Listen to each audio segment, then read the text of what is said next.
Ya estamos por acá. Adelante, Noé.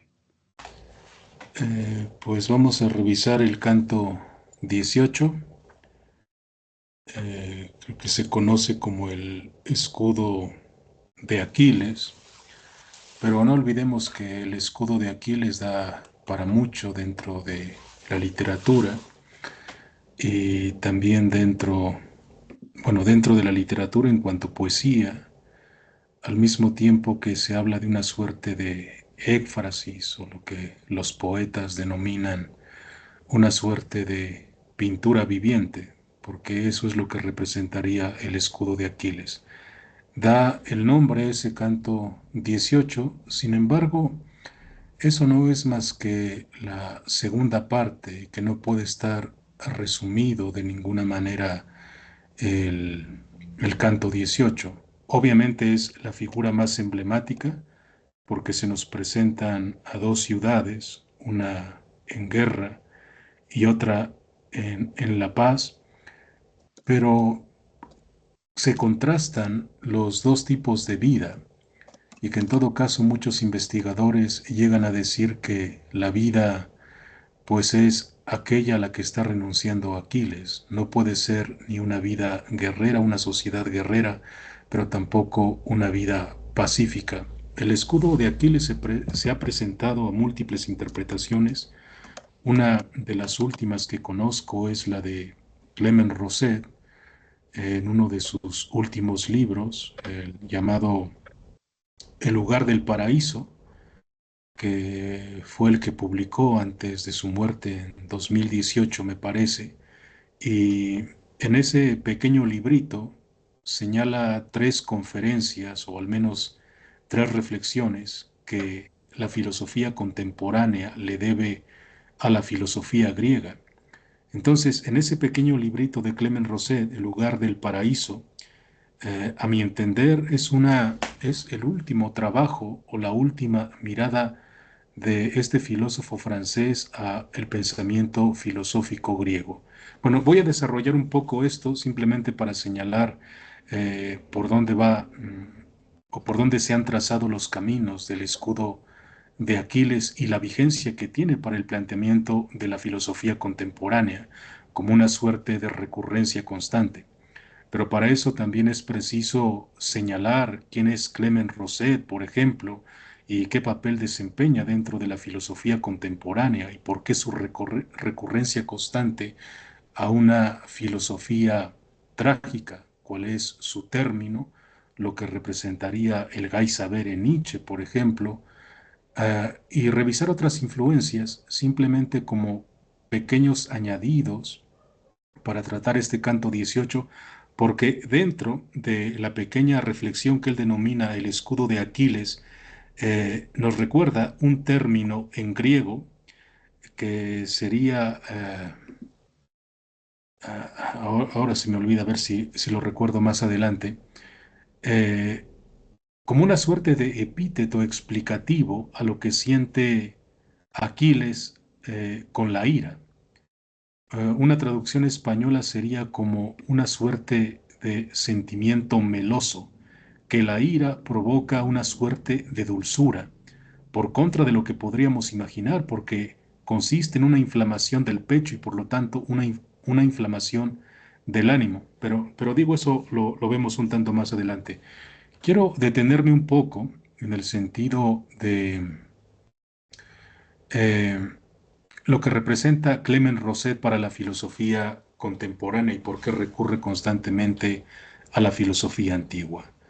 Bueno, cuando en 1960, la segunda mitad del siglo XX, están tomando las cátedras en Francia, pues Foucault, Deleuze, Derrida, Blanchot, resulta que y se están preparando para una revuelta o donde se cree que los filósofos, los intelectuales, han contribuido a hacer una manifestación en contra de la forma de vida tradicional y aparecen textos como los de Guy Debord, La Sociedad del Espectáculo y Raúl Vanigem con el Tratado de Saber Vivir para el uso de las jóvenes generaciones y se habla de filósofos o intelectuales comprometidos, hay un filósofo que vive al margen de todo eso.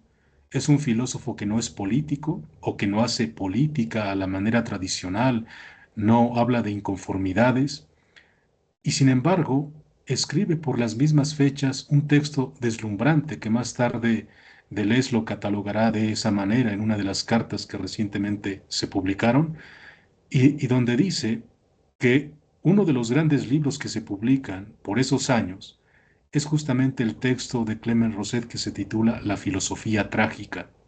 Y la filosofía trágica no es más que un eco, una suerte de desarrollo del pensamiento nietzscheano como el Gay Saber o aquellos postulados que presentaba en el origen de la tragedia. Pero se trata de un pensador que está al margen de esos movimientos políticos contestatarios.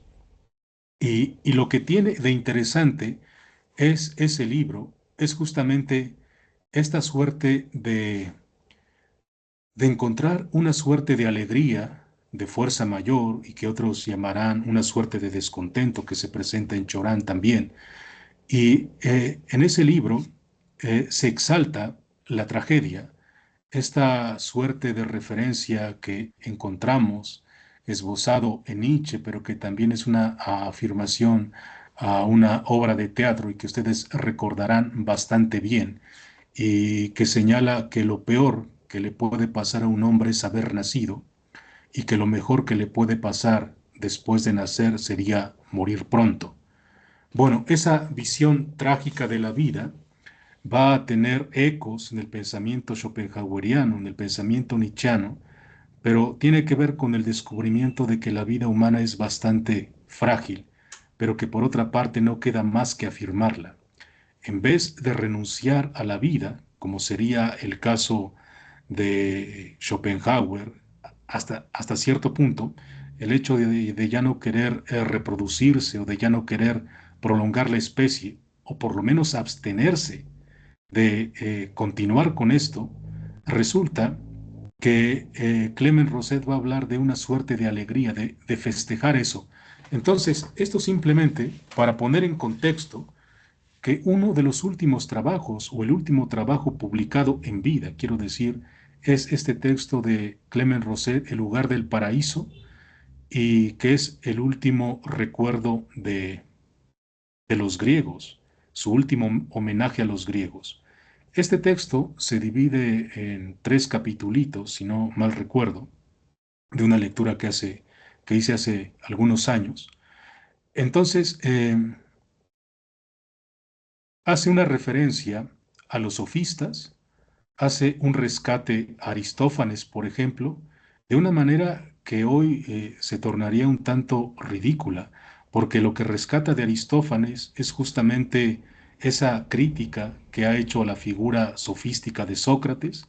Por otra parte, rescata la figura de Lisístrata o la de que disuelve ejércitos, señalándonos que tiene más potencia el discurso cómico de Aristófanes que muchos de los discursos políticos contemporáneos, porque en Aristófanes hay siempre una tendencia a encontrar una sociedad pacífica. Así lo encontramos sobre todo representado en la obra Lisístrata y en la Asamblea de Mujeres.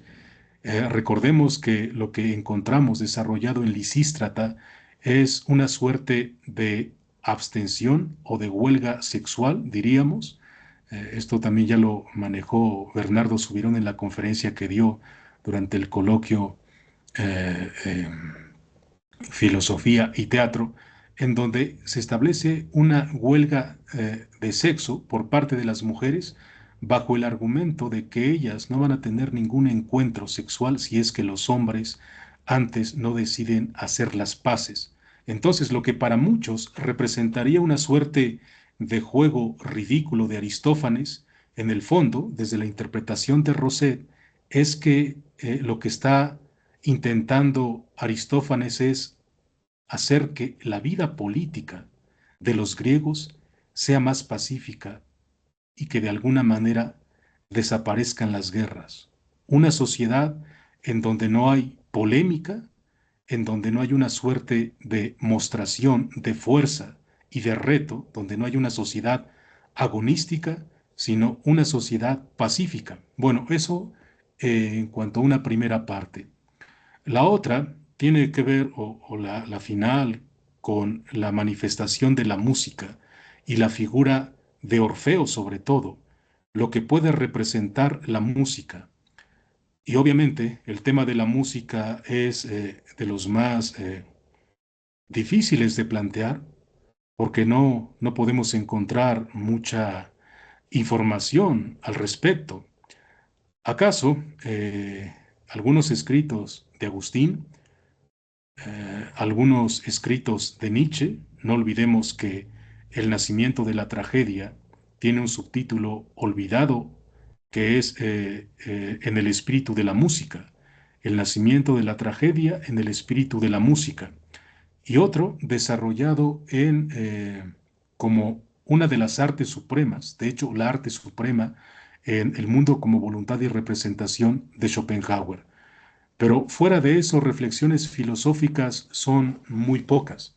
Entonces, Rosset plantea, ¿de qué puede servirnos la música o cuál es la utilidad de la música desde un punto de vista filosófico? Advirtiendo desde luego que ninguno de los filósofos puede responder cabalmente, acaso con una referencia excepcional a Nietzsche en alguno de los aforismos de la Gaia Ciencia, donde señala que escuchando la barcarola al lado de la playa sería el descubrimiento de una alegría suprema y que tal vez si los dioses tienen que envidiar algo a los hombres, es justamente la posibilidad de morir, pero también de poder escuchar ese tipo de música. Entonces va tratando o desilvanando este tema de la música, pero sabiendo que efectivamente no se sabe cómo funciona o por qué, hasta volver hacia atrás, hasta volver a Orfeo y descubrir que Orfeo tenía ese poder musical de hechizar, pero el poder de hechizo tiene que ver con el oído y la música, y que al mismo tiempo es capaz de extirpar de los seres humanos todo miedo, todo tormento, y sumirlo en una suerte de serenidad. Si hay tipos iracundos, con la música termina domándolos. Incluso el guardián del Hades, el cancerbero, es dominado a partir de la música. Toda esa furia del cancerbero queda domesticada, queda diluida al escuchar la música de Orfeo. Si recordamos en alguno de los cantos anteriores de la Ilíada, el momento en que llega la embajada a tratar de convencer a Aquiles llevando los perdones y las súplicas de Agamenón, encontramos a Aquiles con una cítara, el mejor llamado fornix, que era esa suerte de instrumento acústico y de cuerdas entre los griegos, como una manera de domesticar la ira. Es decir, que la música tiene esa potencia de producir un estado de paz, un estado de gracia en medio de todas las calamidades, en medio de la vergüenza, en medio de la ofensa, en medio de los agravios que ha sufrido el guerrero. Entonces, ese sería otro de los postulados que plantea Clement Rosset de cómo muchos de los griegos están o tienen esa tendencia a una suerte de dibujar una sociedad más equilibrada, menos guerrera, más pacífica. El tercer punto se llama, bueno, es el segundo, me parece, pero se llama el escudo de Aquiles. En el escudo de Aquiles, que es lo que nos interesa de este canto 18 y es por lo que he traído a colación este texto de Rosset, estriba en señalarnos la construcción del escudo de Aquiles bajo el parámetro que señalé al comenzar esta intervención más o menos improvisada y que tiene que ver con la muestra de dos tipos de sociedades. Pero no olvidemos que se trata de un escudo, Ahora veremos una suerte de pormenores bastante interesantes, de interpretaciones inauditas, que nosotros creemos que no se podían hacer desde esa perspectiva, y sobre todo entre los dioses griegos, pero que resulta bastante interesante hablar de la forja de un escudo, pero con una descripción tan precisa y donde se nos presentan dos sociedades enfrentadas en la forma de vida. Hay guerra por una parte y por otra una sociedad pacífica, pero el momento en que Homero hace esa descripción del escudo de Aquiles, nos recuerda Roset, es en el momento álgido de la guerra. Es decir, estamos asistiendo a una situación de enfrentamiento entre dos batallones terriblemente poderosos, pero la aparición del escudo de Aquiles es como una suerte de respiro, es una suerte de referencia, hablar de una vida distinta a la vida agónica de los griegos. Una de las sociedades, la sociedad pacífica que se describe, es aquella suerte de contrapeso. Entonces, desde esa perspectiva, algunas piezas literarias de los griegos antiguos tenían como cometido encontrar una suerte de vida más llevadera, una suerte de vida a la medida de los hombres que no estuviera sometida a los excesos. Finalizo con esta referencia a una vida que no esté sometida a los excesos entre los griegos, porque Roset nos habla de una divinidad menor, y esa divinidad menor ya la hemos referido también en otra de las sesiones, y es una diosa olvidada, Némesis, diosa menor, dice Roset, pero que cuando aparece, todos los excesos, toda la ibris, queda de alguna manera evidenciada y desmantelada. Los excesos de ibris, de orgullo, tienen como consecuencia, con el paso del tiempo, que se descubran, y en su descubrimiento de alguna manera saldan las cuentas con aquellas osadías que cometieron aquellos que se dejaron llevar por esas pretensiones de grandilocuencia o por esa suerte de querer sentirse mucho más que los otros. Entonces Némesis aparece como esa diosa menor, pero que es capaz de poner las cosas en su sitio. Todos los excesos producidos por la ibris, con el paso del tiempo, terminan siendo colocados en su justa medida. Una diosa menor que termina evidenciando las pretensiones de orgullo, diluyéndolas. Y bueno, ahí podríamos hacer otra referencia a los lapitas, por ejemplo, otra referencia a las amazonas, por ejemplo, divinidades, bueno, personajes terribles de la literatura griega, pero bueno, eso como una suerte de parteaguas. Es al punto al que vamos a llegar la próxima sesión. Yo espero no agotar esta primera parte, simplemente como una suerte de provocación para decir que el estudio de los griegos está tan presente y en un autor pues más o menos olvidado y que no participó en las provocaciones de la segunda mitad del siglo XX, sino que se dedicaba a hacer una exploración de la filosofía antigua y sus repercusiones, y descubrir cómo la literatura griega, más que una forma bélica, tuvo otras manifestaciones que tendían hacia la paz, a una vida serena, a una forma de vida tranquila, y que por otra parte tiene un apéndice que se refiere a el lugar del paraíso en, a partir de textos bíblicos, pero eso no lo voy a tocar porque no estamos viendo ese apartado, simplemente señalar que está buscando el lugar del paraíso.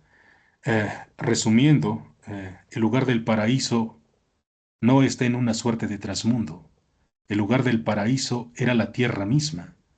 El hecho de vivir bien, el hecho de vivir tranquilo, de llevar una vida alegre, era esta, no buscando una suerte de gloria a la manera de los guerreros, no buscando una suerte de reconocimiento, sino como aquel que es capaz de entonar una canción. Ah, otra cosa, poder hacer fiestas. El hecho de hacer una sociedad festiva, que se puedan hacer celebraciones, que se pueda que uno pueda ingerir vino y en esa ingesta casi sentirse como un dios, y eso es algo que los dioses podrían envidiar a los humanos, la capacidad de morir al mismo tiempo que la capacidad de estar alegres en determinado momento. Bueno, eso digo que como adelanto, como provocación. No sé si hay algún comentario, Oscar, quieras señalar algo, los demás compañeros. Sí, adelante, no sé, David, Monse, Yadira, algún comentario, alguna interrogante para lo que nos ha participado Noé.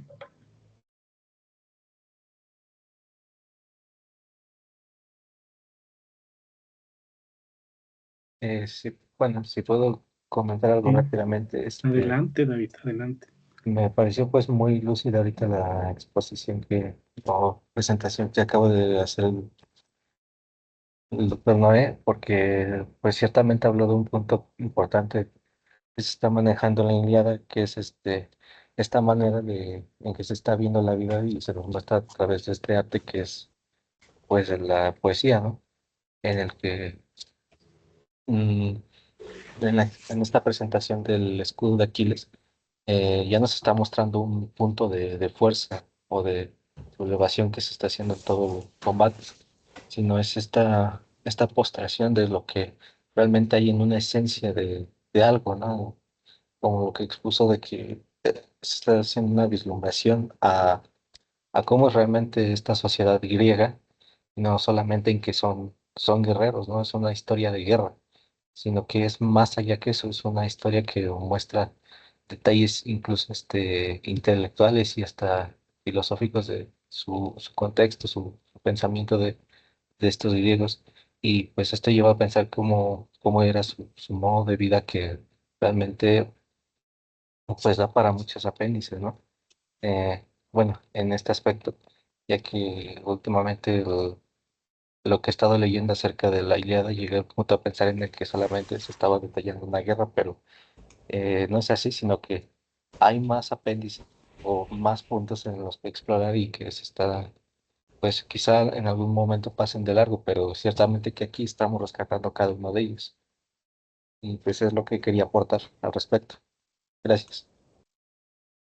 Sí, gracias por el comentario que me sirve para respirar un poco ante esta improvisación. Dicho eso, como adelanto y como intriga también, vamos al comienzo del canto 18. Recordemos lo que nos había expuesto Oscar y que nosotros mismos leímos porque estamos siguiendo la lectura. Eh, la manifestación en el canto 17, la principalía de Menelao, y que justamente si recuerdan cómo arrancaba este canto 17, era el hecho de querer defender el cadáver de Patroclo. Pero la manera en que lo había presentado Homero era recurriendo a una suerte de metáforas animales, y sobre todo una de las más interesantes, al tiempo que dignas de pensarse, era que se nos presentaba a Menelao como una suerte de vaca que ha perdido a su cachorro, que intentan quitarle, bueno, su cría recién nacida. Entonces, con esa suerte de furia, el hecho de intentar defender el cadáver de Patroclo, porque eso tiene unas connotaciones bastante escatológicas dentro del pensamiento griego. Escatológicas en el sentido de que no se puede, al menos desde este carácter de la honra o este carácter de la timé en contra de la vergüenza o de el aidos, que un cadáver quede insepulto. Eh, Recuérdese cómo arranca el mismo canto 1, donde se señala que muchos de los cadáveres fueron expuestos al sol y por lo tanto presas de perros al mismo tiempo que presas de las aves. En este caso serían los cuervos o los sopilotes que les llamamos nosotros, al mismo tiempo que los perros.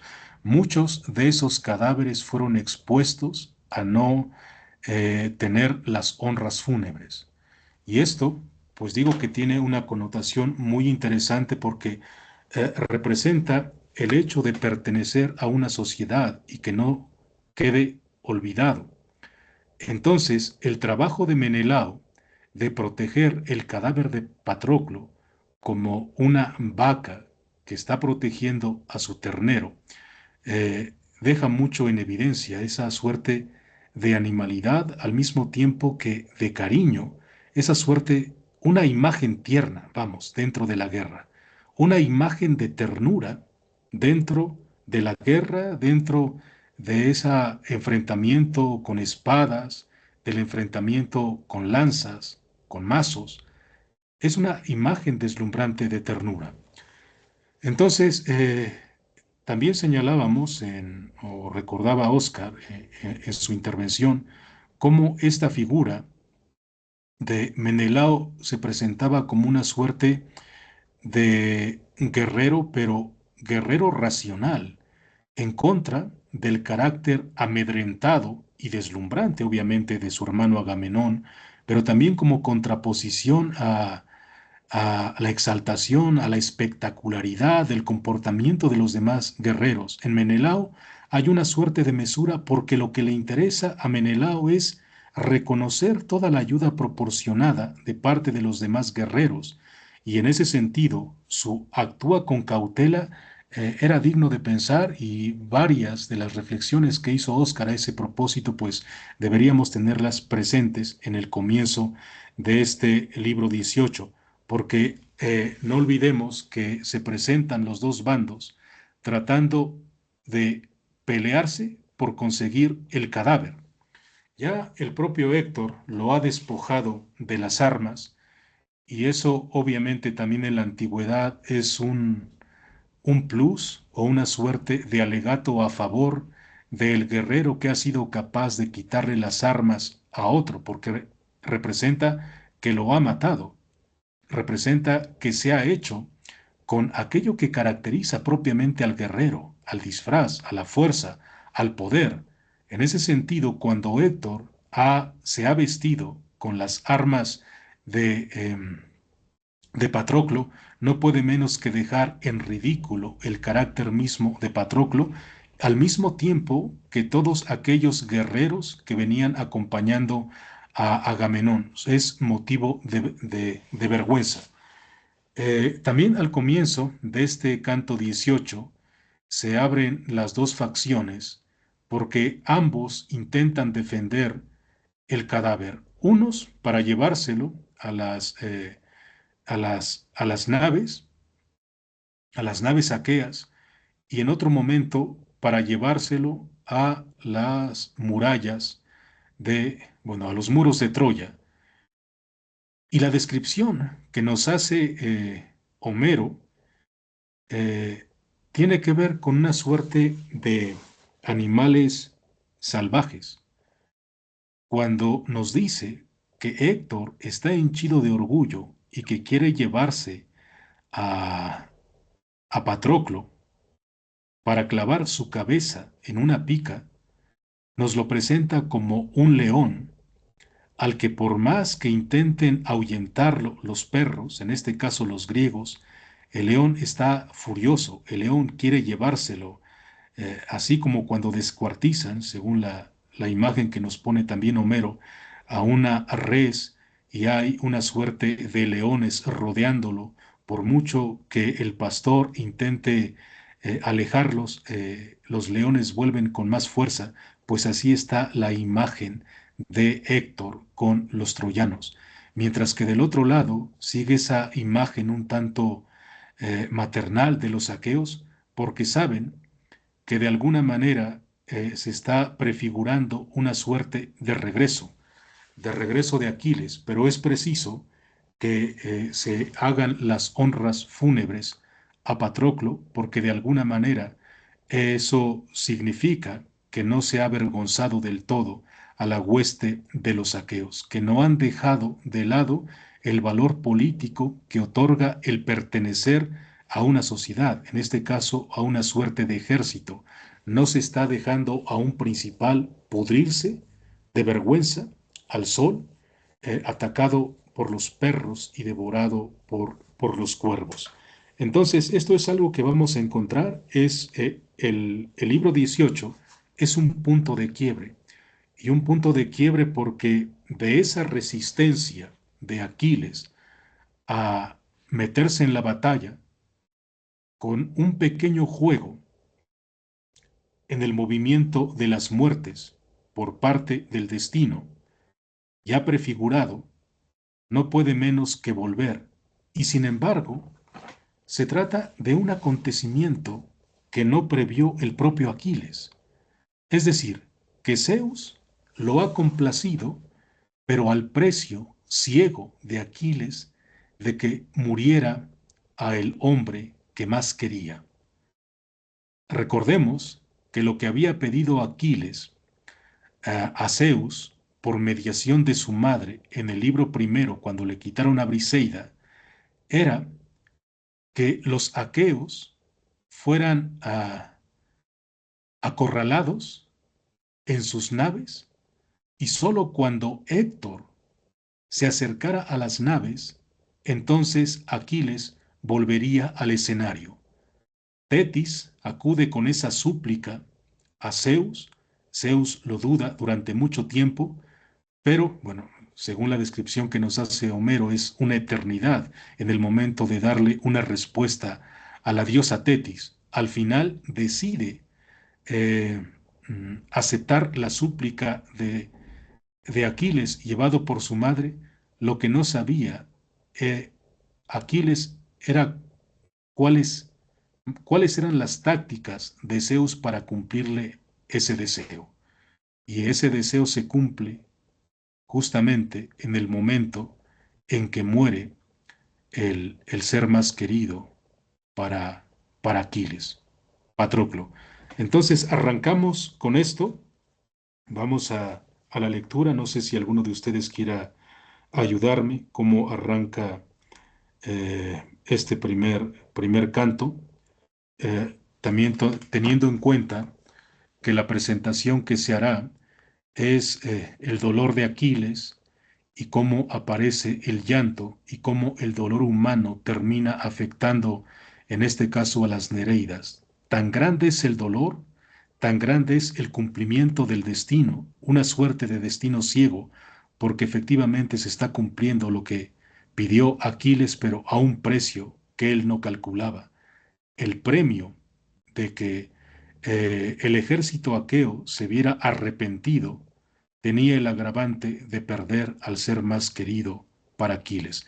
Entonces, la presencia de las Nereidas, las hermanas de Tetis, al escuchar el lamento de Aquiles, no puede menos que señalarnos que el dolor de morir es tremendo. Y es una de las cosas, bueno, ahora les dejo que lean, es una de las cosas que a mí me intrigó demasiado porque durante el coloquio internacional Filosofía y Teatro, yo planteaba, porque me sedujo la presencia de la muerte del rey Tracio Reso en la Dolonía, y después desarrollarlo a partir de una obra atribuida al pseudo Eurípides, y donde se señalaba que el hecho de ver morir a un hijo por parte de una diosa, en este caso Reso, representaba un dolor terrible, que hasta cierta medida pareciera que la diosa,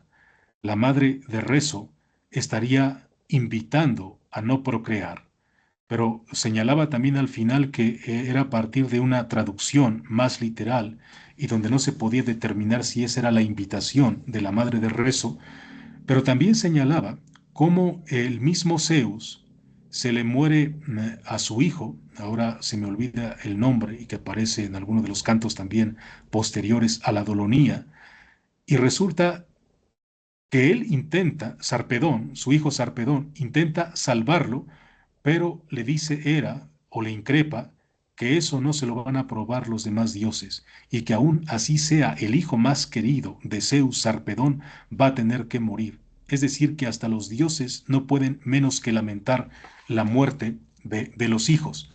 Entonces, teniendo en cuenta eso, me encuentro ahora también en este libro 18, cuando Aquiles se lamenta, se llena la cara de ceniza, se jala los cabellos, que en ese momento escucha a su madre pues el llanto y acude hacia él, y hay un momento en el diálogo, ahora lo leeremos, en que el propio Aquiles llega tangencialmente, dependiendo de la versión, a plantear que por el hecho de haber nacido, el hecho de haberse casado con un mortal, Tetis, ha tenido que sufrir el hecho de crear un hijo, de criar un hijo mortal, y por lo tanto que la muerte representa uno de los dolores más grandes que ni siquiera los dioses son capaces de pasárselo por encima, sino que de verdad duele demasiado.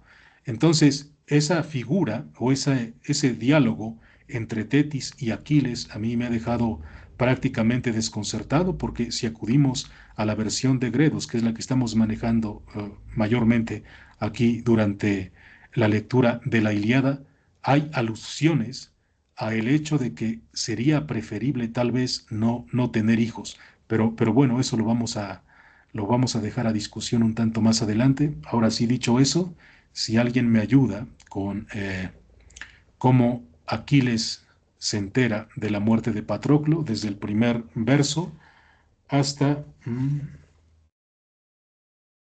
digamos, hasta el verso 51. Si alguien me ayuda con la lectura. Sí, Noé, si quieres yo lo leo. Dale, gracias. Ok. Canto 18. Mientras así se batían a la manera del ardiente fuego, Antíloco, de rápidos pies, llegó como mensajero ante Aquiles y lo halló delante de las corniegundas naves, presintiendo en su ánimo lo que justo se había cumplido. Y he aquí que, apesumbrado, dijo a su magnánimo corazón: ¡ay de mí! ¿Por qué los aqueos de melenuda cabellera otra vez se atropellan junto a las naves despavoridos por la llanura? Me temo que los dioses cumplan las malas inquietudes que siento, conforme a lo que una vez me explicó mi madre, que me dijo que el mejor de los mirmidones, todavía en vida mía, a manos de los troyanos abandonaría la luz del sol. Seguro que ya está muerto el fornido hijo de Menecio. Obstinado, le ordené que nada más rechazar el abrasador fuego, volviera a las naves sin luchar, a viva fuerza contra Héctor.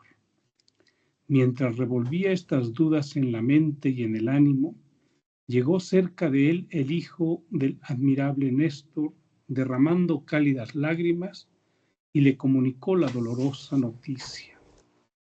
¡Ay de mí, hijo del belicoso Peleo! Muy luctuosa es la nueva que ahora vas a saber y que ojalá no hubiera sucedido. Patroclo yace muerto y ya se lucha alrededor de su cadáver desnudo, que las armas las tiene Héctor de tremolante penacho. Así habló, y a él una negra nube de aflicción lo envolvió. Cogió con ambas manos el requemado hollín y se lo derramó sobre la cabeza, afeando su amable rostro, mientras la negra ceniza se posaba sobre la túnica del néctar. Y extendido en el polvo cuán largo era, gran espacio ocupaba y con las manos se mancillaba y mesaba los cabellos.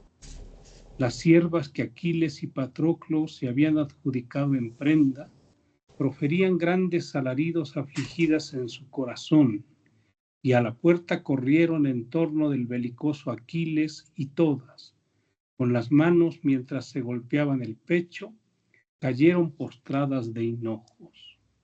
Del otro lado, Antíloco se lamentaba y vertía lágrimas con las manos de Aquiles cogidas, y su glorioso corazón gemía ante el temor de que se cegara la garganta con el hierro. Aquiles dio un pavoroso gemido que su augusta madre escuchó, sentada en los abismos del mar, al lado de su anciano padre, y la hizo exhalar un suspiro. Y las diosas se congregaron todas las nereidas que estaban en el abismo del mar. Allí estaban Glauca, Talía, Simódoce, Nesea, Espío, Toa, Alía, de inmensos ojos, Simótoe, Actea, Limnoria, Mélita, Hiera, Anfítoa y Ágaba, Doto, Proto, Ferusa, Dinámena, Dexámena, Anfínoma, Calianaria, Dóride, Panopa y la muy ilustre Galatea, Nemertes, Abseudes, Calianasa, allí estaba Climena, Yanira y Yanasa, Mera, Oritia y Amatea, de hermosos bucles y las demás nereidas que había en el abismo del mar. Todas ellas llenaron la clara gruta, y mientras ellas se golpeaban el pecho, Tetis entonó el llanto. ¿Dijiste a las 51? Sí, hasta ahí. Gracias, Oscar. Perfecto. Ok. Bueno, si nos damos cuenta, la manera espectacular, tenemos que sacarla a colación. Bueno, generalmente digo que muchas de estas cosas, para poder entender la literatura o la poesía, es preciso la exageración, porque si no exageramos no podemos dar en el punto justo de la interpretación. El ejemplo que pongo siempre es bastante torpe, pero bueno, los ejemplos tienen que ser torpes para poder ilustrarse. No podemos dar en el clavo de una interpretación si es que no lo hacemos a partir de la exageración, insisto. Digo que el ejemplo que pongo es, si uno de niño dice que le duele una muela, pues obviamente los padres no hacen caso, dicen, ya se te pasará. Si con un poco de injundia y de gemidos dice que le duele la muela, pues obviamente los padres se preocupan un poco, pero solo le dan un analgésico. En cambio, en la exageración de la representación del dolor se atiende de inmediato. Es decir, si el niño grita que efectivamente le duele la muela y exagera, la reacción es inmediata. Eso mismo pasa con la poesía, lo mismo pasa con cualquier manifestación literaria. Muchas veces para poder entender lo que nos dice algún texto literario, solo podemos hacerlo a partir de la exageración, porque a la hora de poner por escrito los sentimientos, estos siempre se encuentran recortados. No se puede describir a cabalidad el sufrimiento por muchas páginas que se hagan, por muchas páginas que describan un estado de dolor como una experiencia de una persona, siempre va a estar limitada. Entonces, para poder entender qué es lo que está sintiendo Aquiles acá, es preciso exagerarlo hasta el extremo. Obviamente, ya él se adelanta, sabe que el destino se está cumpliendo, porque lo que le había señalado su madre, pues está de alguna manera presentándose o lo está rodeando. Ella le dice que su muerte o su intervención de nuevo en la guerra, tenía que ver con la muerte del mejor de los mirmidones, y que ya incluso los aqueos están regresando a las naves veloces, al fondeadero en donde se encuentran los guerreros argivos. En eso, eh, se está preguntando un tanto Aquiles, qué es lo que pasa.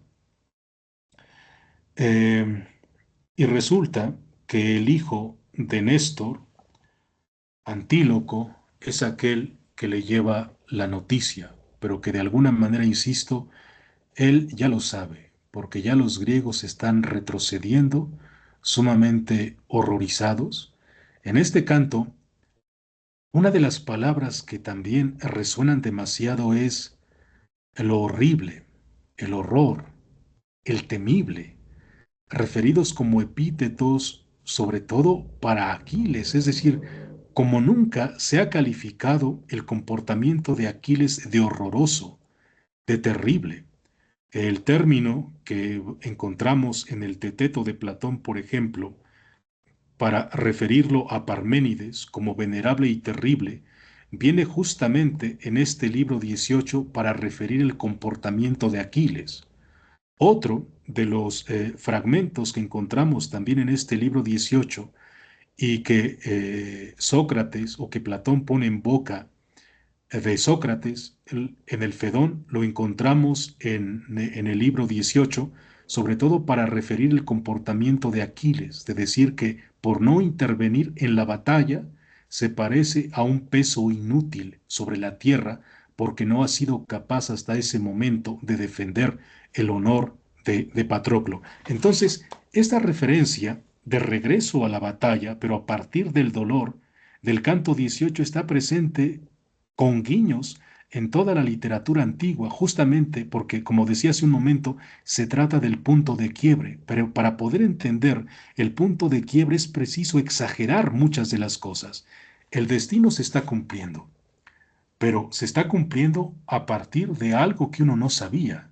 Es decir, uno sabe cuál es el efecto, el hecho de que los aqueos se arrepientan, el hecho de que los aqueos descubran que han humillado al mejor de los mejores, pero lo que no sabe Aquiles o lo que no sabía era cuáles eran los móviles explícitos para que se cumpliera el destino y que si se los había señalado apenas, su madre Tetis ahora entiende cuál es esa carga tremenda y dolorosa que se esconde o que escondía esas palabras de la diosa.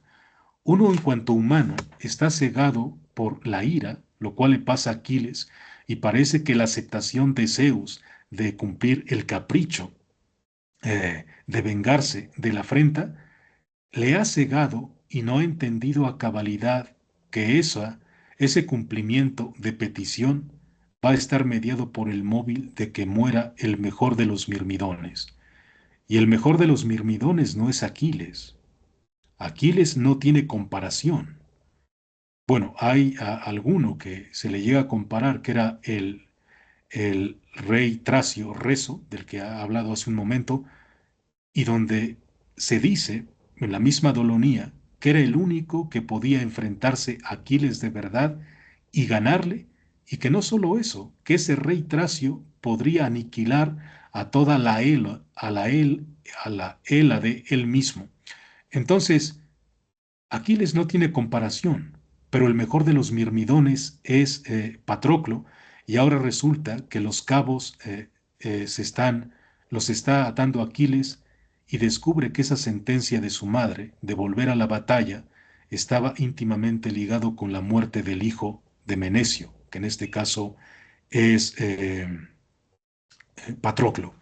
Ahora bien, ¿cuál es la reacción que tiene Aquiles en este momento? Pues obviamente así como nos lo pinta la poesía, pues digo que si no exageramos no podemos entenderlo. El hecho de pintarse la cara, el hecho, o mejor dicho, de agarrar las cenizas y de embadurnarse la cara, el hecho de jalarse los cabellos, el hecho de sentir dolor o de una manifestación de ese sufrimiento tal con estos elementos, tal vez no están ahí nada más porque sí. El problema es que yo no tengo la capacidad de poder entender todo este simbolismo que puede representar en el imaginario de Homero, porque me parece que ninguno de esos elementos es gratuito. ¿Qué puede representar que Aquiles, por ejemplo, se embadurne la cara con ceniza? ¿Qué puede representar eso? Pues no lo sé. Si aventuramos una interpretación así bastante ciega, pues obviamente sería una suerte de negación, porque lo que representa la ceniza es un anuncio de muerte, es decir, la disolución, el hecho de que su identidad no está perfectamente señalada o marcada, sino es en relación con la amistad de Patroclo, es decir, que él no es único, y entonces cuando muere una parte de él, no puede menos, o pongámoslo así en términos poéticos, ha muerto la mitad de él, y ya no le queda más que la mitad, pero esa mitad resulta innecesaria si no está el complemento. Entonces digo que seguramente estas referencias a lo que representa o a lo que hace Aquiles al enterarse de la muerte de Patroclo, tiene una connotación simbólica que desafortunadamente, pues aquí el traductor no nos ayuda mucho, como en otros pasajes, que ya citaré un poco más adelante, pero tal vez digo que aventurando demasiado sería eso el hecho de no querer vivir, tal como se ve más adelante cuando Homero señala en los versos 34 que los aqueos tenían miedo.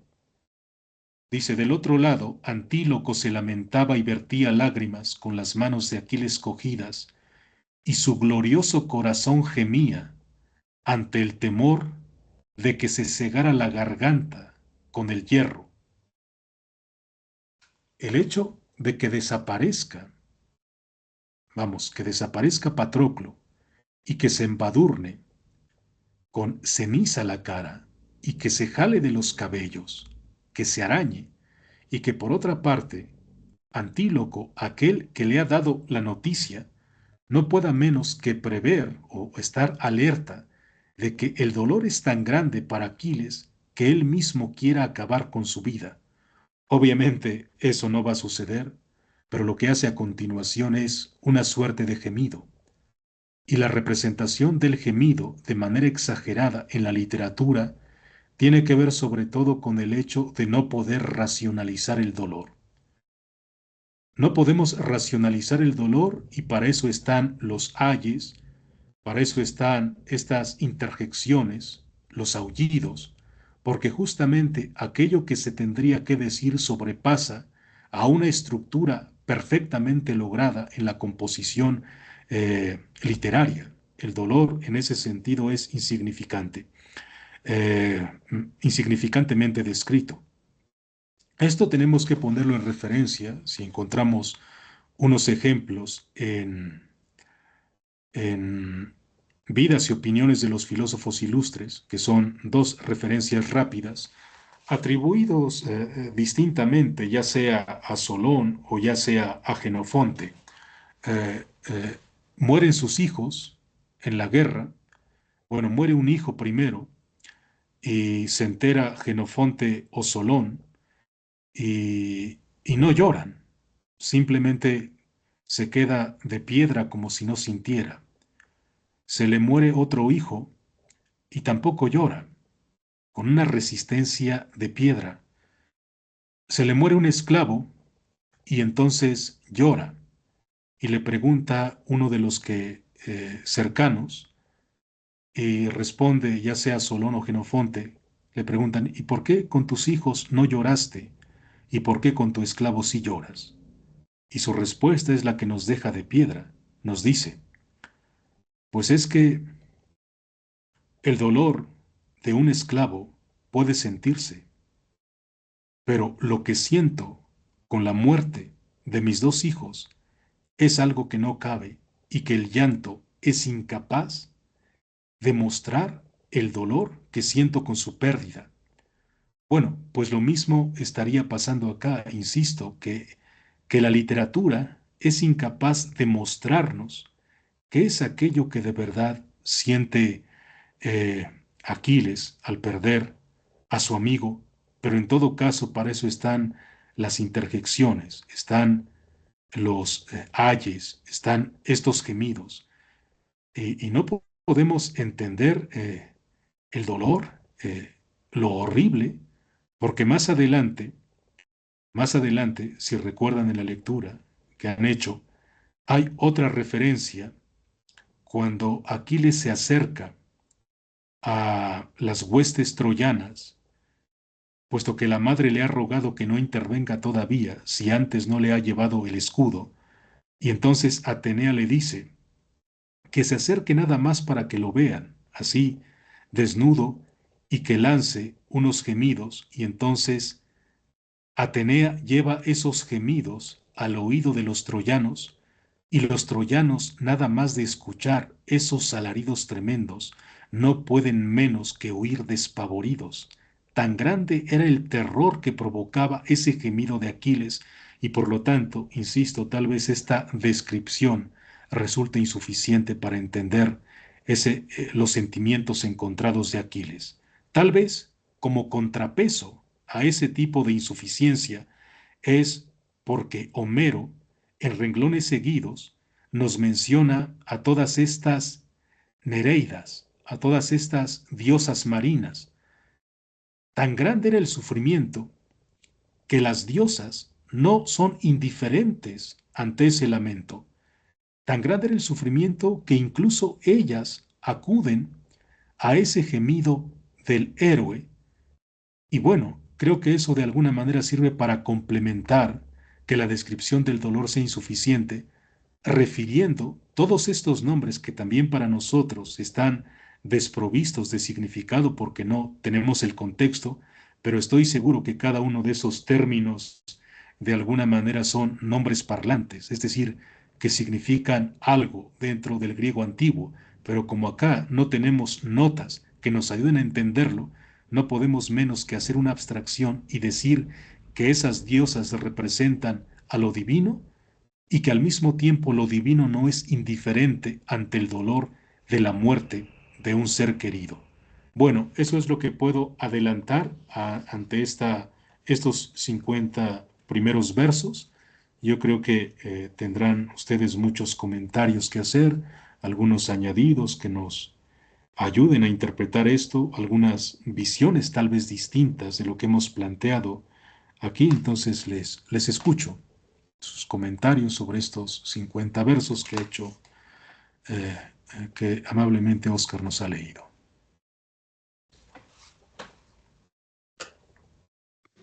Sí, Noé, si me permites, yo creo que has colocado sobre la mesa toda una serie de temas pues muy importantes que por supuesto dan para, por un lado, comentar, por otro lado, pensar y por otro lado, por supuesto, debatir en torno a lo que has manifestado en torno a cada uno de ellos.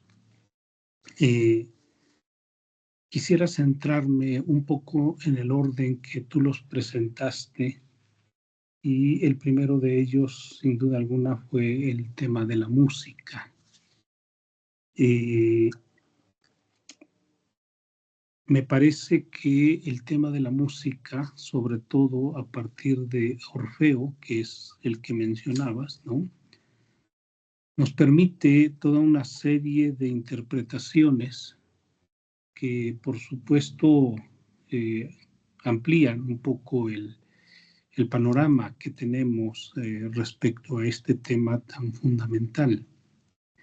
A mí me nace una inquietud respecto a este tema de la música, porque recordemos que ya los propios aedos son cantores, ¿no?, surcidores de cantos, y ya tiene, por supuesto, todas las características de una rítmica, ya tienen pues una armonía, ¿no?, ya tienen por supuesto una letra, y esto conlleva sin duda alguna a pensar un uso de la música en función de lo que tú comentabas de el establecimiento de una forma de ver la vida a partir de la guerra. De hecho, sería interesante, por ejemplo, rastrear los cantos guerreros que los propios griegos tenían y que servían para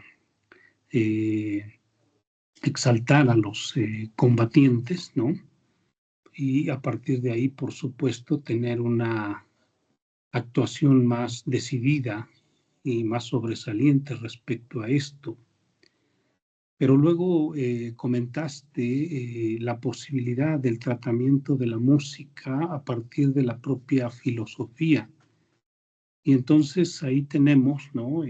También diversas posibilidades, porque si recordamos, o sea, ya en la propia Grecia hay como una especie de contrastación entre el uso que se hace de la música en la época homérica y el uso que se hace de la música en la época arcaica o incluso en la época clásica, ¿no? De Grecia, porque ahí ya aparece Pitágoras con una visión de la música totalmente distinta, ¿no? A el uso que está haciendo, ya sea el propio Aquiles, como tú mencionabas, en alguno de los cantos, cuando va a la comisión para convencerlo de que retorne al combate y encuentran a Aquiles entonando, ¿no? Algunos cantos que rememoran a héroes anteriores a la propia guerra de Troya. Entonces ahí ya hay como dos posturas, ¿no? O sea, una cosa es la música utilizada para precisar, para desarrollar esta imagen bélica que la Ilíada transmite, y otra cosa es la música pensada desde la filosofía para precisamente contrarrestar, ¿no? Los efectos del uso de la música a partir de la guerra. Entonces, eso resulta muy interesante porque considero que nos permite dialogar en torno a esto. O sea, Pitágoras es de alguna manera uno de los primeros, pero después Platón en la República pues va a retomar a la música como uno de los elementos fundamentales, pero ya no para exaltar las pasiones, ya no para exacerbar la ira, o ya no para expresar de la manera más impetuosa el eros o cualquier otra pasión, sino ahora es precisamente para armonizar, ¿no? Y ahí se me hace muy enigmática la figura de Orfeo, porque si bien es cierto que hay una posibilidad o hay varias posibilidades de lectura de la obra de Orfeo, y sobre todo, ¿no? Lo que tú señalabas de esta capacidad que tenía de encantar a través de la música hasta la propia naturaleza. No pocas veces se ha planteado, ¿no? De que a partir de la ejecución de los diversos instrumentos que manejaba, pues hasta los propios animales se adormecían y por lo tanto entraban en una especie de estado de paz. Pero ya en Orfeo mismo hay como una posibilidad de interpretaciones, porque, por ejemplo, recordemos que Orfeo es uno de los argonautas, uno de los individuos que participan en el viaje de la nave Argos, ¿no? Que tuvo como uno de sus objetivos la recuperación del vellocino de oro, pero al mismo tiempo tiene un trasfondo económico político, del cual tú también comentabas, a partir del cual Grecia rompe con el predominio ya de la propia Troya, del comercio y de los impuestos que se pagan respecto a las mercancías que vienen de Oriente y que llegan a Grecia, ¿no? Y ahí vemos que Orfeo pone la música al servicio de esa empresa, al servicio de la consecución de una empresa comercial y por supuesto de una empresa divina que es la recuperación del vellocino de oro y por lo tanto la instauración de el culto a Zeus por encima, ¿no?, del culto a la madre tierra o a la gran diosa, ¿no?, o a las figuras femeninas de la religión minoica que comentábamos en la sesión anterior. Pero también hay otra vertiente que es muy interesante, ¿no?, y que en algún momento yo desarrollé en algún seminario que también impartíamos con Mariano, que tiene que ver con la música entendida como armonización de nuestras propias pasiones. Es decir, Orfeo también permite en esa posibilidad de sentidos del mito pensar que en realidad de lo que se trata probablemente es de armonizar todas las pasiones que nos atraviesan y que a partir de ahí podamos entrar en un estado de tranquilidad, en un estado de calma, ¿no?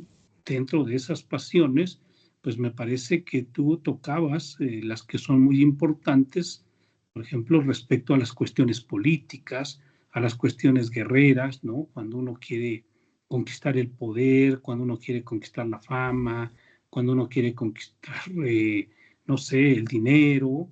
Y entonces Orfeo también permite que pensemos la posibilidad de una armonización de nuestra subjetividad, por decirlo, utilizando este término quizá extraño, ¿no?, a los propios griegos, y nos damos cuenta entonces que este tema de la música, pues vaya, es muy importante y que permite exactamente toda una serie de reflexiones en torno a su importancia, su relevancia en la historia, tanto de la propia civilización como a su vez en la historia de la filosofía, porque a partir del comentario que haces de Schopenhauer, en donde sin duda alguna en el libro tercero del mundo como voluntad y representación nos encontramos con todo este desarrollo del arte, ¿no?, de la cuestión estética, y en algún momento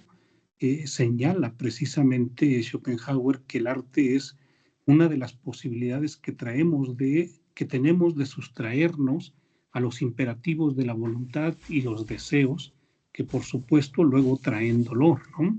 Entonces es el momento en el que se sustrae uno de toda esa influencia que la voluntad puede tener sobre nosotros, y por supuesto del placer y el dolor que puede causar a partir de esta situación. Pero el punto fundamental, me parece, ¿no?, consiste en el hecho de que a partir de la música uno puede romper, exactamente, uno puede detener instantáneamente, ciertamente no de manera permanente, pero sí se puede romper con los imperativos de la voluntad y por lo tanto entrar en un pequeño paréntesis, ¿no?, de ausencia de dolor, de placer y de deseo. Entonces, aquí la música juega un papel como muy cercano, digo, a la interpretación de Orfeo respecto a esta armonización momentánea de nuestra condición como seres humanos, pasionales, racionales, y al mismo tiempo entonces de sustracción de los imperativos de el contexto histórico en el que nos desenvolvemos. Entonces, a mí me parece que es un tema interesante, pero no obstante, yo percibo que aún así la música en Homero sigue estando al servicio de la exaltación de la visión guerrera y, por supuesto, de las pasiones que permiten una manifestación más álgida, ¿no?, una manifestación más lograda, más fuerte, más poderosa de esas pasiones que tienen que ver exactamente con la posibilidad de derrotar al otro. Considero que eso, pues digo, es susceptible de analizarse, de debatirse, pero bueno, lo pongo ahí sobre la mesa y espero que contribuya en algo. Bien, sí es muy interesante, sobre todo los matices que ha sacado. Yo no había previsto las dimensiones o las aristas que se pueden explotar sobre el tema de la música en el momento que hago esta referencia a ese rescate que hace a Rosset justamente de los griegos antiguos. Eh, Obviamente, si nos centramos específicamente en Homero, podemos encontrar esa referencia a la música que mencionas, como los rapsodos, del verbo rapsein, que significa surcir, como lo has mencionado, como los surcidores de versos, en la medida en que el hexámetro tiene esa medida para repetirse en cuanto esquema y por lo tanto apunta a una suerte de repetición, lo cual estaría justamente emparentado, paradójicamente, con los señalamientos que hace Schopenhauer en el libro tercero, como también mencionas, a propósito de la música. Las artes son repetición, pero, pero en su repetición pierden toda la potencia de provocar daño. Es decir, se convierte en una obra de teatro, por ejemplo, Romeo y Julieta. Romeo y Julieta, y con esos suicidios se representa el suicidio y aquel que lo ve de alguna manera evita el suicidio. Entonces, esa suerte de repetición tiene ese contento, o mejor dicho, ese intento de frenar una suerte de violencia. El arte tendría como cometido esa suerte de refrenar la violencia a partir de la representación. No sé si de la misma manera que se da en Schopenhauer podríamos hacerlo o podríamos rastrear nada más tocando uno de los hilos, porque obviamente la reflexión que nos compartes tiende a muchos puntos. Pero tal vez si nos enfocamos específicamente en el señalamiento que nos has hecho de Homero, tendría que ver con eso, obviamente bastante discutible, con las objeciones que has mencionado a ese propósito, pero digo que eso tiene que ver con las lecturas, con los puntos de vista que tomemos, porque podemos defender esa sensación que mencionabas al final o esa referencia que mencionabas al final, de que efectivamente los cantos en Homero, las canciones, tendrían que ser una suerte de exaltación. Pero si lo leemos desde la perspectiva de Ismail Cadaré, como lo recordábamos con Antonio Lastra, en esa referencia a la primera palabra de la Ilíada, nos encontramos con que tal vez todos los cantos de Homero tendrían ese intento, sí, de musicalizar la violencia y de ponerla en evidencia y al alcance de todos los escuchas, pero con la intención de crear una suerte de vergüenza. Representar la violencia a partir de la música, a partir de la poesía en este canto, de la interpretación de los saedos y de los rapsodas, pero con la intención de que no se repitan. Es decir, sería un uso de la representación de la violencia, pero donde ya no se dañan, porque ya no hay una repetición de Aquiles, ya no hay una repetición de Héctor, ya no hay una repetición de la muerte de Patroclo, sino que en cuanto repetición escenifican la violencia, pero al mismo tiempo sirven para contener que se vuelva a producir de nuevo la violencia. Entonces, digo que esa es una de las lecturas más o menos interesantes, una de las perspectivas que podría ser alternativa a el señalamiento que nos hacías al final de tu intervención a propósito de Homero.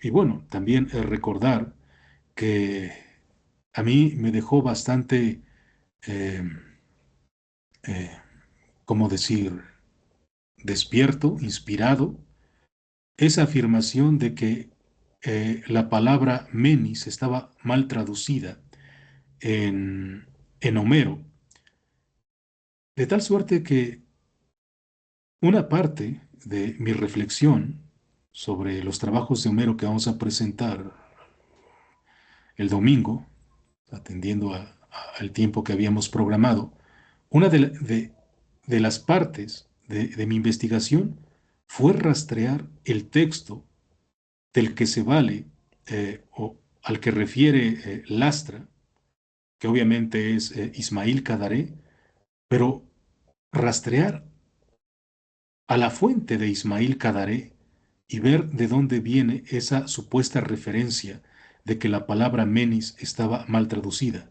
No olvidemos que menis es la primera palabra, pero la segunda palabra es aide, o sea, canta, la canción, o sea, la música. Y entonces, adelanto rápidamente, que me he encontrado con una cosa bastante interesante, pero ya se leerá en mi investigación, que señala que no es solo la primera palabra de la Ilíada la que estaría mal traducida, sino que sería todo el primer verso, pero ese no es más que un ejemplo de un autor desconocido y que sería difícilmente encontrarlo si seguimos específicamente las referencias a Lastra y a Cadaré, porque el libro de donde surge todo eso es el resultado de alguien que escribió con seudónimo. Entonces me costó un poco de trabajo dar con él, pero los argumentos que menciona, y bueno, se llama Fay Konica, que es un albano, y de los más lúcidos, amigo de Guillaume Apollinaire, que de hecho le financió la revista El Festín de Sopo de Apollinaire porque era bastante culto, pero al mismo tiempo tenía demasiado dinero. Entonces, lo que señala ahí Fay Konica es que Homero no tenía las consideraciones actuales que nosotros tenemos respecto al tema de la música y por lo tanto la cólera canta diosa estaría mal traducido si es que nosotros queremos encontrar una suerte de recursos musicales a la manera en como los pensamos desde la época moderna. Bueno, Konica desarrolla sus argumentos, pero esos argumentos que son de 1905, podemos contrastarlos con otra de las lecturas que les recomendé de Homero y su Ilíada de Laín Fox, eh, en donde se menciona que hay muchos poetas contemporáneos que son capaces de surcir versos a partir de esquemas musicales durante varias horas y durante varios días, y por lo tanto esa eh, mala traducción de la que habla Lastra, Cadaré y Conica seguramente no se sostiene, porque estos aedos o cantores contemporáneos, es decir, los estudios con los que arranca Laín Fox están señalando que son personajes contemporáneos que tienen ya esos metros y que son capaces de improvisar. Entonces, la música o los esquemas musicales no están solo referidos a la guerra, pero sí hay una suerte de música que sirve como una suerte de molde en donde se vacían las historias, sirven como moldes para vaciar las historias y se puedan cantar. Entonces, digo que eso es lo que puedo añadir a tu comentario, son las perspectivas que nosotros podamos tomar respecto a la música. Otra de las cosas que podríamos añadir o que me ha hecho reflexionar según te escuchaba es el término que nosotros tenemos respecto a música. Y es que nosotros llegamos a confundirlo solo con sonidos, por ejemplo, o con lo que llamamos instrumentos musicales. Pero para los griegos de la época de Homero y todavía quizá para la época de Platón, el término música engloba a todas las artes, técnicas que tienen una fuente de inspiración, la musa o las musas. Y en ese sentido, música es tanto la tragedia con su poesía, como musa es el canto, como musa es la escultura, como musa es la pintura, como digo, música es la pintura, la escultura, la, cualquiera de las artes que tengan una suerte de musa de inspiración serían músicas, pero si nos reducimos específicamente a la manifestación de instrumentos, pues obviamente también aparece esa contradicción que señalas perfectamente y que nunca vamos a poder cerrar, porque otro de los personajes que no hemos mencionado aquí, pero que podría contribuir a lo que señalas es la imagen de Apolo. Apolo tiene una lira y me parece que ya en una de las sesiones pasadas yo hacía referencia a la venganza que tuvo Apolo para destruir a un atrevido que se había presentado como un mejor cantor, mejor dicho, el mejor flautista, la historia de Marcias que conté en alguna de las sesiones pasadas, y la cuento rápido para los compañeros, bueno, las compañeras, y no sé si Jacinto estuvo, era lo siguiente. Atenea había construido con un hueso de ciervo una flauta, la llamada flauta de Atenea, y entonces se la llevó al Olimpo y tocaba música con esa flauta, una música pues hechizante, una música para los dioses y que obviamente los dioses pues se llenaban de felicidad porque pues esa música con la flauta no podía insistir, bueno, enfocarlos a que se pelearan.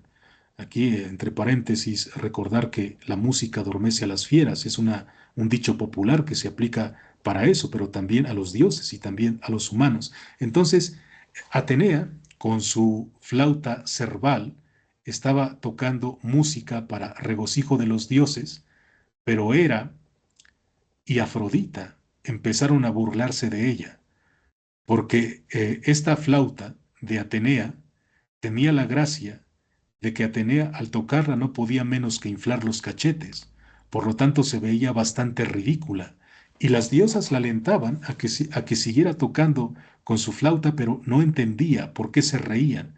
Y entonces cuando le revelaron que se veía muy chistosa, que hacía el ridículo, la diosa de la razón hacía el ridículo haciendo música, decide arrojar su flauta a las laderas del Olimpo. Y entonces se le encuentra Marcias, que se pasaba o se preciaba como un músico capaz de hechizar. Entonces, con esa flauta divina, al momento de tocarla, puesto que es divina, no podía menos que encantar a todos los que escucharan a Marcias. Y él decía que esa flauta la había hecho él, que esa flauta le pertenecía y que por lo tanto estaba por encima del mismo Apolo. Esa labor o esa creencia de supremacía llevó a oídos de Apolo, y Apolo no pudo menos que enfrentarse a Marcias y decirle que estaba hablando de más, y por lo tanto lo retó a un duelo. Aparece acá la imagen otra vez de agón, de agonía, de lucha, de certamen, y Marcias, como creía que pues hechizaba a todos los que escuchaban la flauta que él decía que era de él, la flauta cerval, caían seducidos. Entonces dice, está bien, vamos a hacer el enfrentamiento, vamos a hacer el certamen, y el que pierda va a castigar al otro, va a decidir el castigo. Y entonces Apolo dice, si tú ganas, Marcias, yo te voy a dar un premio, te voy a cumplir lo que quieras, pero si tú pierdes, entonces yo te voy a despellejar vivo, te voy a arrancar la piel y te voy a colgar, te voy a asfixiar con tu propia piel. Entonces se da el certamen, obviamente inicia Marcias y tiene hechizado a la multitud. Al tocar la flauta, llega el momento de Apolo y Apolo pues toca la lira, pero al mismo tiempo canta. Apolo toca la lira, pero al mismo tiempo canta. Y en ese sentido, la armonía de las cuerdas, así como la voz unida a la armonía de las cuerdas, no puede menos que componer una suerte de música superior a la de la flauta de la que presumía Marcias. Termina entonces el veredicto, aunque Marcias intenta discutir y decir que obviamente Apolo está haciendo trampa porque además de tocar la cítara ha puesto canciones, ha puesto una canción y por lo tanto es un certamen desequilibrado. Y le responde Apolo que esas no fueron las condiciones, que él aceptó las condiciones establecidas previamente y por lo tanto ahora tiene que sufrir el castigo porque encima esa flauta ni era de él, sino que era una flauta de Atenea y por lo tanto tiene que sufrir el castigo por haberse enorgullecido, envalentonado, la ibris, y viene la némesis. Pero vemos que Apolo, el dios de la música, el dios de la armonía, pues termina ejecutando un crimen en contra de un falso músico. Entonces digo que este señalamiento, este añadido recordatorio, que ya había recordado en otro momento, sirve para señalar la contraparte que mencionas de las dos vertientes, Oscar, que la música puede adormecer las fieras, puede mostrarnos una vida pasiva, pero por otra parte puede incitar también a la violencia, incluso para aquellos que se presentan como dioses de la armonía o dioses musicales, eh, en esa contraposición de Apolo y Dioniso, pues con este simple gesto, que solo es uno, porque hay otro, quizá más grave, y de donde viene la hoja de laurel, y si investigan un poco de dónde viene el laurel, pues se van a encontrar con que se trata de un crimen también de Apolo, es decir, que el dios de la música de alguna manera es capaz de ejercer violencia. Por lo tanto, la música no solo funciona como algo pasivo, sino que incita a la guerra, pero tal vez en determinado momento termina ganando esa condición de adormecer a las fieras y de frenar por un momento la violencia. Bueno, digo que es uno de los hilos que he sacado y que se me ha ocurrido. La referencia a Orfeo, pues obviamente da para mucho, la referencia a Schopenhauer, la referencia a la música de Pitágoras, pues todavía más. Entonces, tu comentario pues da para demasiado, pero he intentado bueno, he querido aterrizar simplemente en esta referencia a Homero. Y bueno, no sé si quieras añadir algo más. Sí, de hecho, claro, son temas que se vuelven tan exquisitos y tan atractivos, ¿no? Que pues vaya, dan para rastrear mucho más. Lógicamente que el tiempo no nos los permite. Más bien quisiera ahora centrarme en esta parte que leíamos de la Ilíada, del canto 18, sobre todo a partir de los señalamientos que has hecho. A mí me parece que confluyen diversos elementos que nos permiten quizá en cierta medida, porque tienes mucha razón, es muy difícil eh, empatizar con el dolor de otra persona de tal manera que podamos experimentar lo que realmente siente, ¿no? Pero no obstante, me parece que en esto que leíamos, en la figura de Aquiles confluyen diversos elementos que me gustaría más o menos nombrar por el tiempo que tenemos. El primero de ellos es que Aquiles ya tiene, por supuesto, un conocimiento del sino, tanto de su destino, como a su vez un conocimiento del destino de Patroclo. Es decir, es alguien a que aún con todo lo difícil que es interpretar una señal divina, ¿no? Pero en este caso lo podemos ver que esa señal divina hay una especie de mediación por parte de la madre de Aquiles que le ha señalado con toda claridad. Si tú vas a la guerra, vas a morir joven, pero te vas a volver inmortal. Si no vas a la guerra, vas a morir viejo, pero vas a morir ignorado. Eso Aquiles lo sabe. Sin duda alguna que lo sabe, porque su propia madre se lo ha transmitido. Antes de ir a la propia guerra, si recordamos esta novelita de la canción de Aquiles, ¿no? Hay un momento en el cual pues la propia Tetis trata de evitar que Aquiles vaya a la guerra llevándolo a la corte de un rey, disfrazándolo de mujer, porque ya sabe, o sea, eso ya está marcado, está señalado.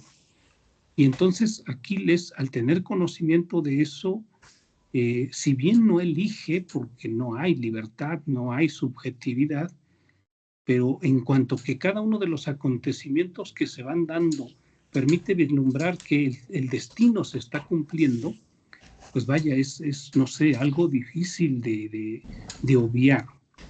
Y otra de las señales que le han dado, y aquí lo rememora con toda claridad, ¿no? Es que su madre le ha dicho que antes de que él muera en la guerra de Troya, morirá el mejor de los mirmidones, y por lo tanto ese mejor es Patroclo. Ciertamente tú has señalado, ¿no?, que Reso competía de alguna manera con Patroclo, pero desde la perspectiva de Aquiles me parece que lo coloca por encima de Reso. O sea, para Aquiles Patroclo es el segundo después de él. Y entonces eso ya lo sabe, o sea, eso es algo que él tiene muy claramente indicado por su madre. Y luego, si vemos el otro elemento, que es el hecho de en algún momento haber aceptado que Patroclo portara sus armas y fuera a combatir a los troyanos para poder evitar la quema de las naves, ahí hay, por supuesto, una especie de responsabilidad, si es que podemos utilizar el término, ¿no?, con todo lo delicado que es eso, al menos de que Patroclo porte sus armas. O sea, porque él se las da, él da la orden para que se arme el carro, él da la orden para que los guerreros mirmidones, ¿no?, se formen y vayan atrás de Patroclo. O sea, ahí hay otro elemento que por supuesto que cuando le avisan a Aquiles que ha muerto Patroclo, se le agolpan en la mente, ¿no? Y entonces, por supuesto que hay dolor, por supuesto que hay enojo, que hay rabia, pero al mismo tiempo hay como una especie de reconocimiento de que él ha puesto algunos elementos para que eso suceda. Si a eso le aunamos, ¿no?, que por un lado la relación entre Patroclo y Aquiles pasa precisamente por dos de los temas fundamentales de la mentalidad griega, y me refiero, por un lado, al tema de la amistad. O sea, crecieron juntos, ¿no?, a partir precisamente de que Patroclo es exiliado de su reino en función de haber matado a un muchacho de su edad a partir de un accidente, y entonces tiene que salir. Se establece precisamente la posibilidad de que vaya a parar a la casa del padre de Aquiles, de Peleo, y entonces se desarrolla precisamente la amistad, ¿no?, la filía. Pero luego vemos que a lo largo de esa amistad se desarrolla otro sentimiento que también es sumamente importante, que es el sentimiento de Eros. O sea, Patroclo le hace experimentar a Aquiles, ¿no?, toda una serie de sensaciones en virtud de todo eso que estoy mencionando. O sea, por un lado, tenía conocimiento de que iba a morir el mejor de los mirmidones antes de él. Por el otro lado, él hace posible que Patroclo porte sus armas. Por el otro lado, por supuesto, tiene una relación de amistad añeja, es alguien muy querido, ¿no? Y por el otro lado, sin duda alguna, que es su amante. Y esa es una cuestión erótica. De hecho, de las cosas maravillosas que plantea a partir de esa relación entre Patroclo y Aquiles, es que ambos piden, ¿no?, que sean sepultados juntos. O sea, yo no conozco así con mucha profundidad toda esta parte de lo que tiene que ver los enterramientos, ¿no?, las sepulturas griegas, pero eso es algo extraordinario. O sea, Patroclo es sepultado, ¿no?, o más bien Aquiles es sepultado en la misma tumba, en el mismo tumulto de Patroclo, lo cual nos habla de una relación erótica bastante interesante. Y todo eso confluye en el momento en el cual le dan la noticia.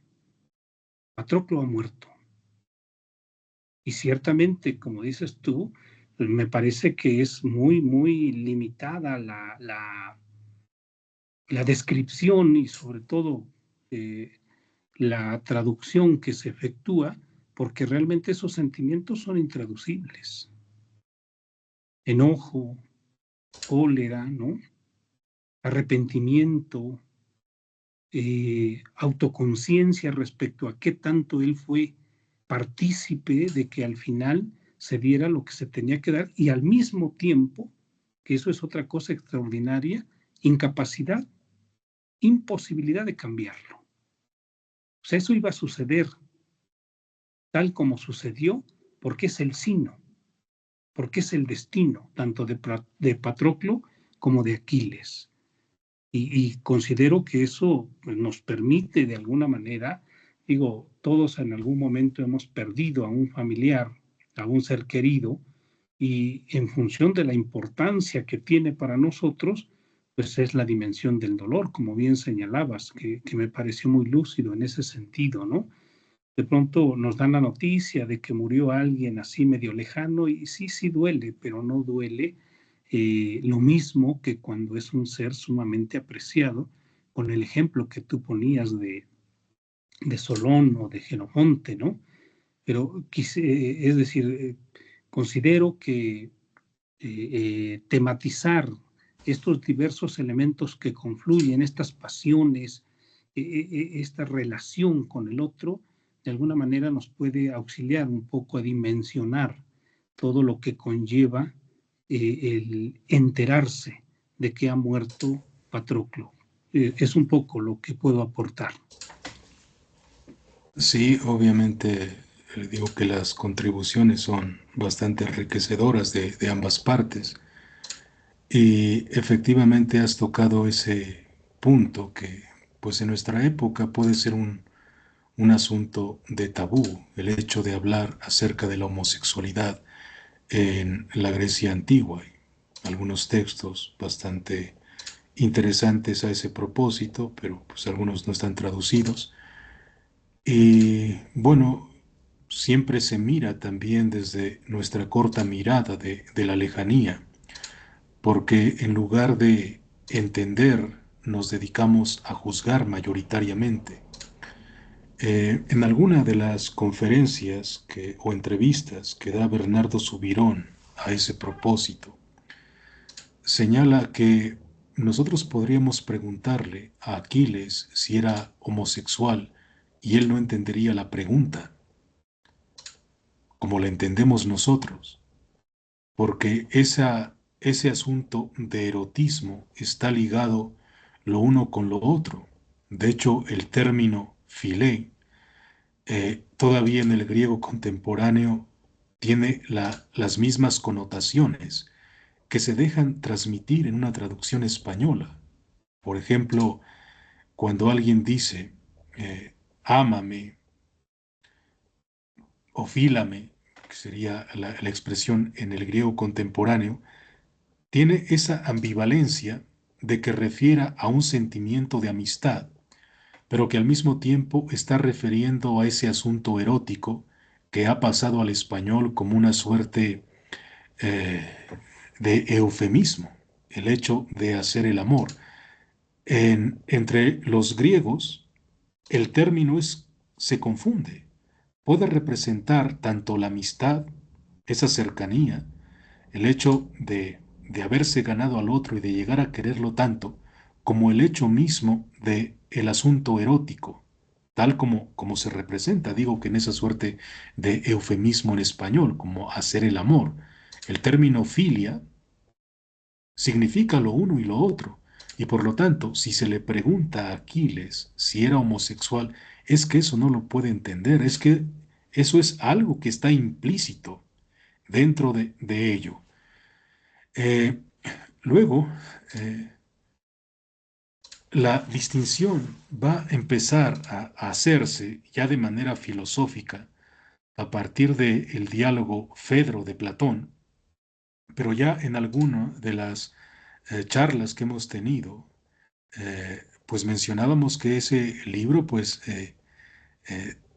se lee mal, porque en el fondo los que lo leen llegan a confundirlo como si se tratara de una relación, digamos, heterosexual, y el Fedro no habla de heterosexualidad, el Fedro habla de homosexualidad, y entonces cuando se mira a partir de esa premisa, dice Bernardo Subirón, seguramente si alguien leyera por las buenas a Platón, pondría el texto del Fedro como una suerte de libro prohibido, pero justamente por el hecho de que se hacen interpretaciones desde un punto de vista heterosexual, pues entonces pasan por alto. Bueno, eso, para decir que obviamente todo el cúmulo de sensaciones que puede despertar en Aquiles la muerte de Patroclo, pues tiene que ver con el entrecruce de sentimientos que mencionas, el hecho eh, pues de ir a la guerra, de morir pronto. Señalábamos que de alguna manera el destino está previamente trazado, se sabe el objetivo, pero Aquiles en cierta medida no ha logrado dimensionar cuáles van a ser esos móviles.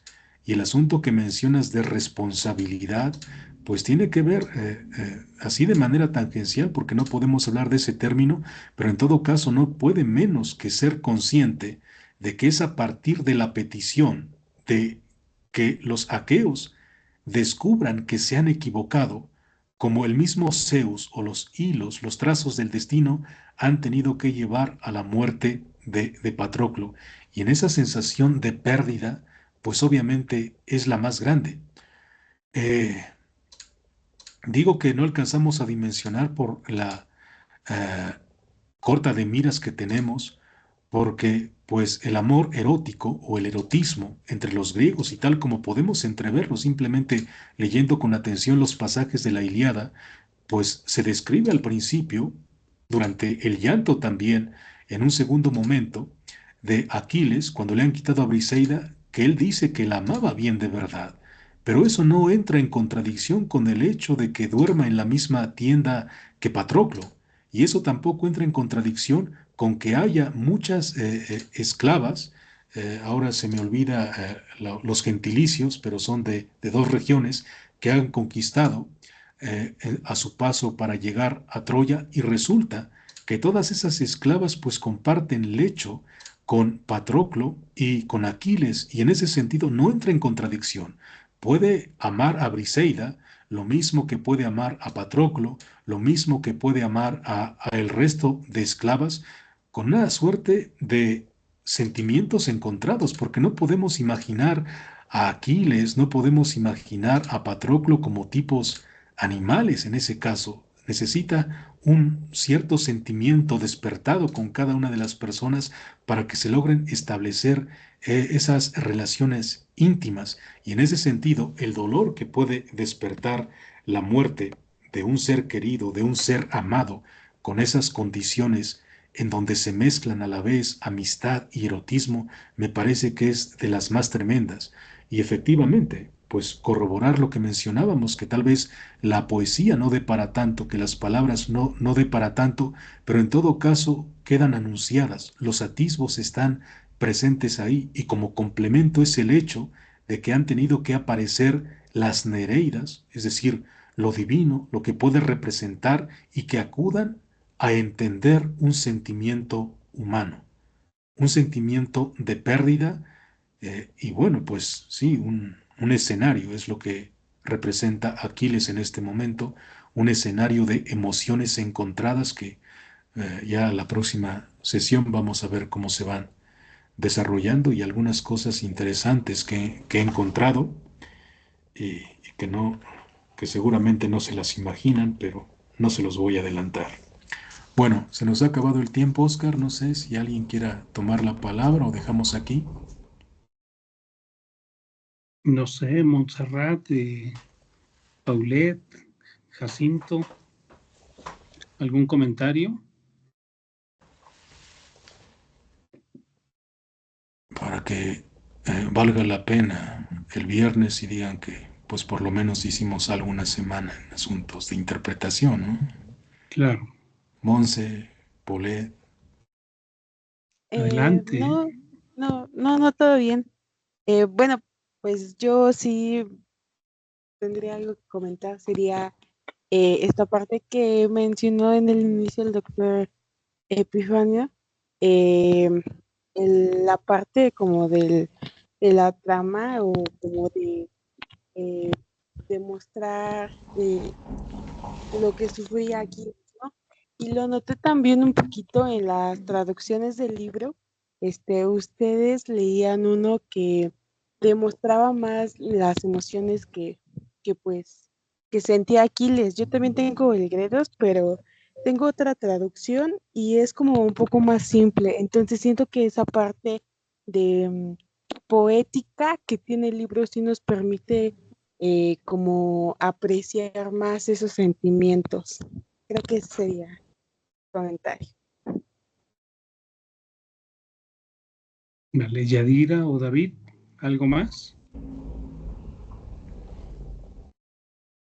Yo por el momento no tengo comentarios porque aún me encuentro bastante ignorante en el tema. Voy empezando con el libro a leerlo detenidamente. Creo que a Paul estaba fallando un poco su internet. No sé si pueda comentar bien.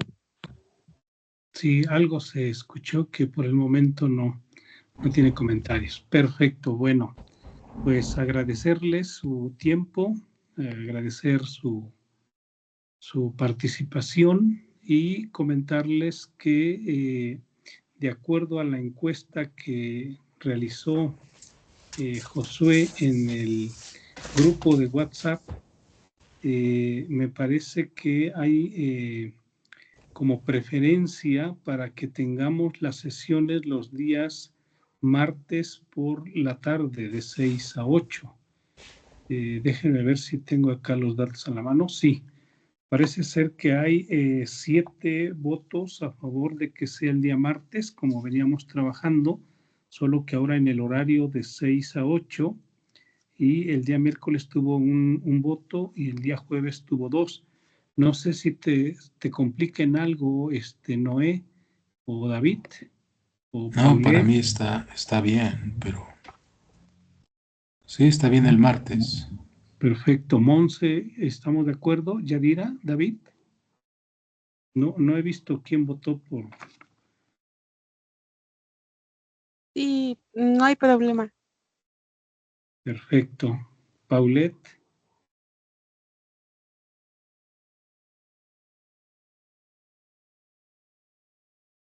Bueno, de mi parte, pues no tengo ningún problema. También me ha mencionado mi compañera Alejandra que no tenía ningún problema con que se cambiara de día.